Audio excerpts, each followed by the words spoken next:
And a little time management tip when it comes to YouTube: make sure to always watch videos where people are just talking, like I'm currently talking.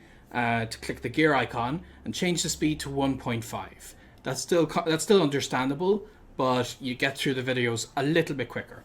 So you can't do that while it's live, but if you're ever watching videos after the fact, then I would highly recommend that you do that. One of the things that helps a lot, regardless of what the project is to have specific goals. This is very central to the whole philosophy around the name of the website that I started in the first place, Fluent in 3 months, was that really specific goal of when I thought of fluency, I had a very, very precise idea of B2 level upper intermediate and what that meant to me in terms of being socially equivalent in the target language. And I'm not saying that needs to be your language goal. Sometimes I have had like more modest language goals. I've changed them depending on the project. But what is the most important is the specificity. So if you have specific goals and you kind of have milestones in mind for those goals, that's going to help a lot because you're aiming for something that you know is going to give you a real output. And a big mistake with language learning is people just have this general learn Spanish. And I don't think that's as useful as have a 5-minute conversation within 2 months. And once you know that's your project, you can plan that. You can say, okay, what do I need to get like halfway there? What do I need to be doing on a day-to-day basis to reach that specific goal? And that defines your project. You know, with my running, I have like goals to run races that are just 5Ks and half marathons and so on. And these specific milestones can help you a lot. Okay. But then if you need more time for language learning, ask yourself, how much time am I spending playing video games? And I play video games. You guys would notice from the various video game statues that I have behind me, the pixelated things on my shelves. So I'm a big video games fan, but I also realize when I'm playing video games, this is time I am not putting into my big project. It's time that helps me relax and so on, but this is something I could potentially sacrifice if I wanted the extra time for language learning. And then some of us tend to just spend time wasting time on the internet, scrolling through Facebook or Twitter or any of those kind of feeds that we don't get any true use out of, or binge watching shows on Netflix. So this is something, if you think about like balancing your language learning with your other studies, I would imagine more looking, where is your time like going? Where is it getting used in places that aren't really enriching your life as much? And decide, can you make those sacrifices? You don't have to make them forever, but if you decide for the next 3 months, I'm not going to play video games because I want to have that extra time specifically for my language project, then that is going to make a huge difference. And especially when you have limited control over your time, you can kind of squeeze more hours out of your day. So that's what I would suggest as the biggest thing for J-Hope. Okay, so if you're putting aside time for your language learning, you've found that time based on something like what I just said. The next problem is, what are you actually spending that time on? And this is why a lot of people will say it takes them years and years and years just to learn the basics of a language. I would say that this is in large part because they aren't using their time for the right priorities. And in my case, I took German in school for 5 years, and a lot of that was just studying grammar and being presented German in an uninteresting way for me. And unfortunately, that meant I didn't end up learning the language. Whereas when I went back into it later, I realized, and something I talk about all the time, if you have similar goals in language learning to me, where first your biggest priority initially is you want to get conversations with people, you want that to be a possibility, then that means the priority means you need to speak from day one. You need to get into actual conversations right from the start. And sometimes when we're thinking about our language learning project, we prioritize studying lists of words, studying grammar, maybe using apps that are easy because they're just swiping, having the radio in the background. And these things can help. They can help in different ways, and it's debatable how much they help. But ultimately, you need to prioritize what is most important for your project. And especially if you have specific goals, then you can you can really reach those goals because you end up doing something that gives you the results you're looking for. And it's very difficult because when it comes to a project like learning a language, the amount of things you need to prioritize can feel overwhelming. There are so many words you don't know. There are so many ways that when you speak a sentence, you're grammatically incorrect. And that's why if you just say everything is a priority, then you're spreading yourself thin. So I would recommend that you find what your priorities are, really hone in on that and try to get that thing as well as you possibly can. This is why I tend to tell people to speak the language and then to maybe accept grammar mistakes as a beginner, and then later on when you're a confident speaker, then you actually focus on those grammar issues that you're having. It can definitely feel overwhelming when you think about the amount of ways presented to you to improve your language skills. And this for me comes down to you can put aside time. Like when it comes to project management, sometimes we have to accept there is this, I would kind of say it's kind of like a transition phase at the start of the project, that you're not necessarily making your best progress, but you're experimenting. So for instance, when it comes to finding a good language teacher, I accept that at the start of my project, I'm going to lose a little time because I'm going to test out a bunch of teachers, and some of those teachers are not going to be good for me. They're going to be a little too academic for my personal tastes, or the conversation's going to be not so interesting and it doesn't flow so easily, and they're not helping me as much as I wish they could. So that is me accepting at the start that I just need to test out different teachers, and then I do waste a little time, but by doing that, I find the right teacher and then I can move forward. So in your case, you're saying, you've got all these things, Duolingo, Memrise, podcasts, and so on.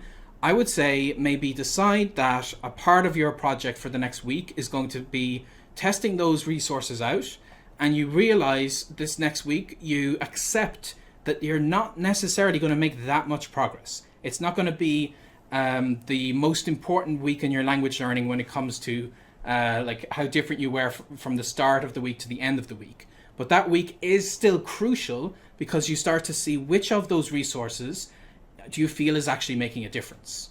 So I think that, like Duolingo, for instance, I think that is useful, especially when you have like little blocks of time. Like if you're waiting in a supermarket and the queue or the line is very long, you can just take that out and you can kind of use it for a few minutes. And that's a very good use of that app. It's kind of gamified, so it keeps it interesting. It's available at the drop of a hat. So that's useful.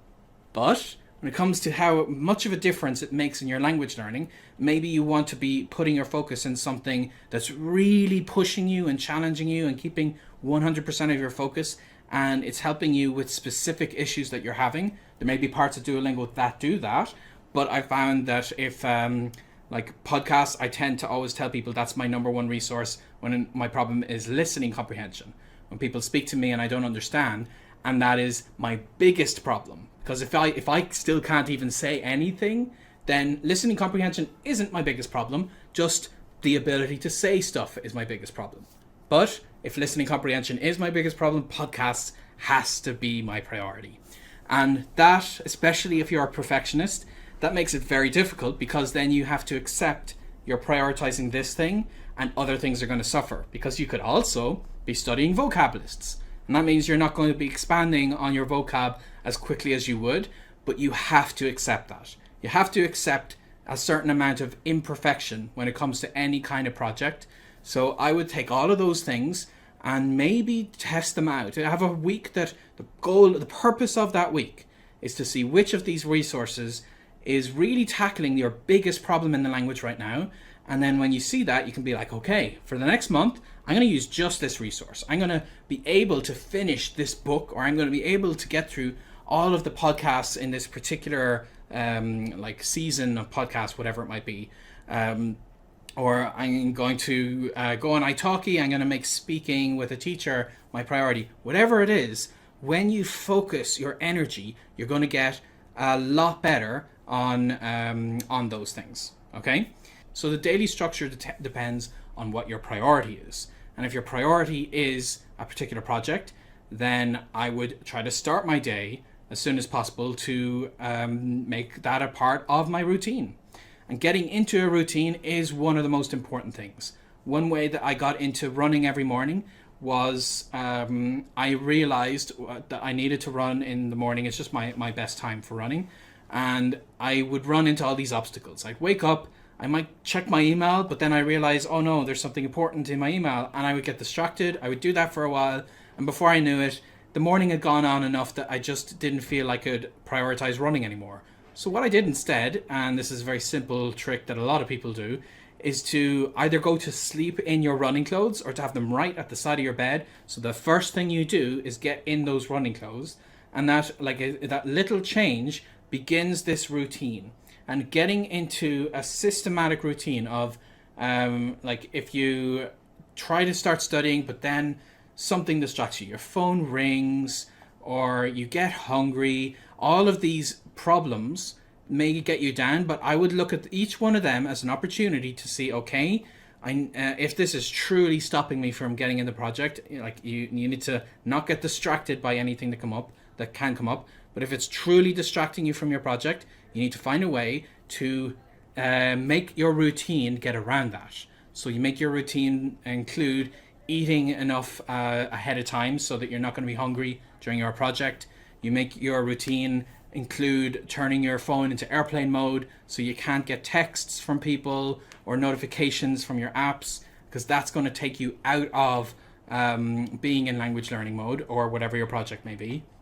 And just making it part of your daily routine is so essential. So in general, if I'm in a language learning routine, I have different parts of it. Generally, the central part of my intensive language learning as a beginner and lower intermediate learner is around the conversations I would have with native speakers. So I might have a 4 or 5 p.m.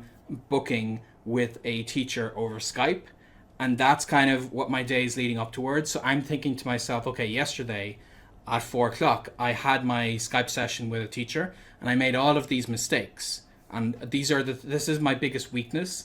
And then I would plan my day around that weakness. I would say, okay, let's say I think I can't distinguish between saying I do something and you do something. So today I'm going to work on those I-you conjugations. I'm going to try and get a little bit of an understanding, and that dictates my day. So I make sure that what I have in my routines morph along with what my bigger priorities are within the project. Absolutely, burnout is such a big problem. So one thing I learned for my intensive projects is I actually have to put in time, even in my most intensive projects, for breaks. And I would have what I tend to lead them up towards is very big monthly goals. And for me, that tended to be geared towards recording a particular YouTube video. Maybe I wanted to interview someone. Maybe it was going to be my very first time speaking the language on camera, whatever my level happened to be. And so I'd be working so hard up towards that goal that I found that if after I reached that goal and I would just go straight into working towards my next monthly goal, I wouldn't have the energy, and I would burn my energy out. I wouldn't be able to keep that level of intensity up. So I would need a day off. I would always have at least one, if not a whole weekend off at certain points in my project, and just to do brain dead things, to play silly computer games or whatever it is. And it's very important, because burning yourself out, we prioritize the language learning project, but it's like I was saying a couple of minutes ago, you have to take care of your body, and sometimes overusing your brain is a problem, and that's kind of you might have that initial burst, but if you reach a plateau, there are many reasons for that. One of the reasons may be you're just pushing yourself too hard, and it is frustrating, because we like to think, but all this time I'm wasting that I could be improving my project. And when it comes down to it, you have to take everything into consideration. So absolutely keep burnout in mind when it comes to any kind of project. And one of the hardest things that I think we will all struggle with is doing the the less desirable tasks as the first things that we do. Like some people say they call it eat that frog, because eating frogs is an undesirable thing.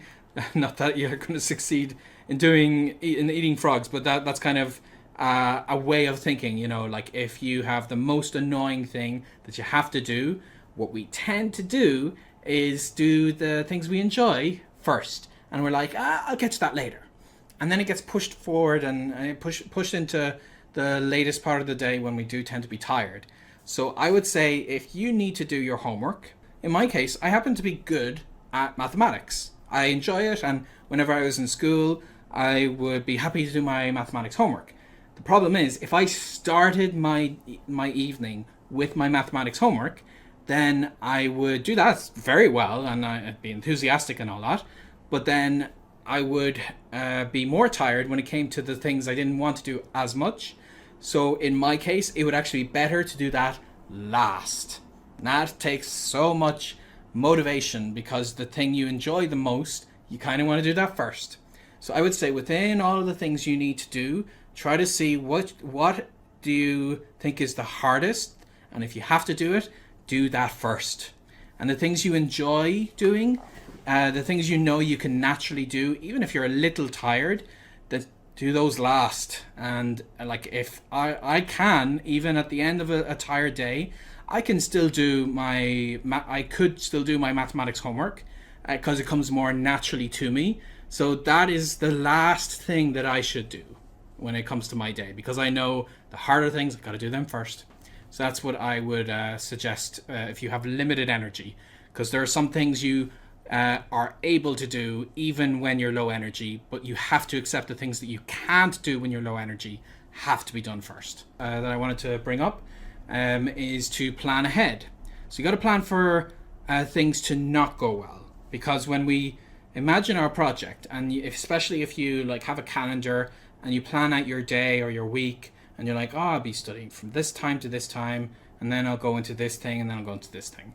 The problem with that kind of a strategy is that in many cases, something is going to come up. And, you know, we all have various demands on our time. We might live with people who say, I really need your help to clean the house. Or a friend calls you and says, oh my God, this once in a lifetime opportunity of whatever has just happened, a concert with Britney Spears or whoever you love, and you just end up doing that thing. So what I do when this is hard for me because I'm an optimistic person. I like to think that things will always work out in the end. It'll all be great. But the problem with that is if I plan my day and I'm far too optimistic, then I might think I can go from one thing to the other thing to the other thing, and pretty much always something will interfere, or I'll take longer because I'm not estimating how much time a particular task will take. So what I have to do is in my calendar, I add in dead buffer zones. So this is literally blocks of time where nothing is planned. And I'm not deciding that those are times for me to like have lunch. I don't mean like non-project related, or that's when I have a nap, or that's when I take a break. No, I would still put break in. I would still put this is when I plan to have lunch into my daily plan. But I will also, and I don't like doing this, but whenever I do it, I'm glad I did. I will also block one time and just call it buffer, and 1 hour as at least 1 hour in the morning, at least 1 hour in the afternoon. And this is because I personally am bad at estimating how long things will take. So by adding in that buffer zone, I'm planning in case things don't go according to plan. In case I get a phone call and I suddenly need to spend a half an hour solving some annoying logistical problem, and it's unavoidable, then that means that at least I've planned for that. And then if nothing bad happens and you reach the end of your day and you still have this time available, then you can still just look back at your day and be like, okay, I can do a little bit of extra time at that task that I finished on time as I originally planned. I can do a half more of my Anki vocab learning or whatever it might be. So you have to plan for things to not go according to plan, if that makes any sense. Add in buffers, and when you plan for things to not be perfect, then when they are not perfect, and that's just how the world works, then it's more likely to be smooth for you. Whereas when you plan for the perfect day and things don't go according to plan, it can be very demotivating. And this is the kind of thing that stops us from getting into it the next day. So keep that in mind, okay? Wants to know how to block specific sites. Holly, did you find any of the resources? Like I said, on Firefox, I use Leech Block. On Chrome, I use Stay Focused. So that's STAYFOUSD. So you remove the E, and I just give it a list of sites and then say block them for me, and then I can't use them. So the way you block specific sites is just put the URL in the settings of this plugin for your browser. So just like search for block sites plugin, whatever the name of the browser that you use, and you will find the tools that you need.